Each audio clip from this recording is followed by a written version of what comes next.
Chez Auberson, la permission d'ouvrir plus tard la fin de semaine ne changera absolument rien.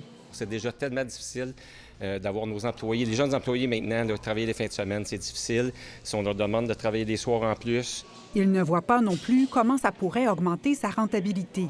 C'est des frais qui sont en surplus, que ce soit des frais d'électricité, des frais d'employés, de salaire et tout, pour juste avoir les mêmes ventes à la fin de la semaine. T'sais, le consommateur ne jettera pas plus. D'ici la fin de l'été, les commerces de Laval, Gatineau et Saint-Georges pourront accueillir des clients jusqu'à 20 h plutôt que 17 h la fin de semaine. Est-ce que ça devient revenir au gouvernement de décider à quelle heure un commerce va ouvrir ou est-ce que cette décision-là appartient pas plutôt aux consommateurs et aux commerçants? Les projets pilotes seront sur une base volontaire et devraient durer 1 an. La bijouterie, le marchand de jouets, la quincaillerie n'ont pas les mêmes ouvertures, n'ont pas les mêmes besoins au même moment dans la semaine. Donc, c'est un peu plus de marge de manœuvre.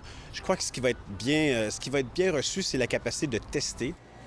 Des détaillants pourraient choisir de décaler les heures d'ouverture, par exemple pour ouvrir de midi à 20 h. Déjà, le mercredi, jeudi, vendredi, on ferme à 9 h. Puis nous, les magasins, on part d'ici vers 10-11 h.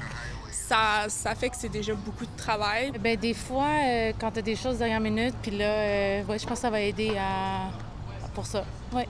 Est-ce qu'on a réellement besoin de ça? Je sais pas. Je pense que jusqu'à 5 heures, c'est adéquat. Le gouvernement espère que les commerçants pourront mieux concurrencer les grands sites de commerce en ligne. Ça ne changera absolument rien.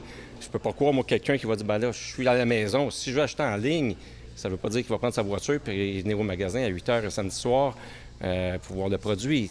Si les projets pilotes donnent de bons résultats, les heures d'ouverture pourraient être allongées partout au Québec. Ici Marie-Claude Morin, Radio-Canada, Laval.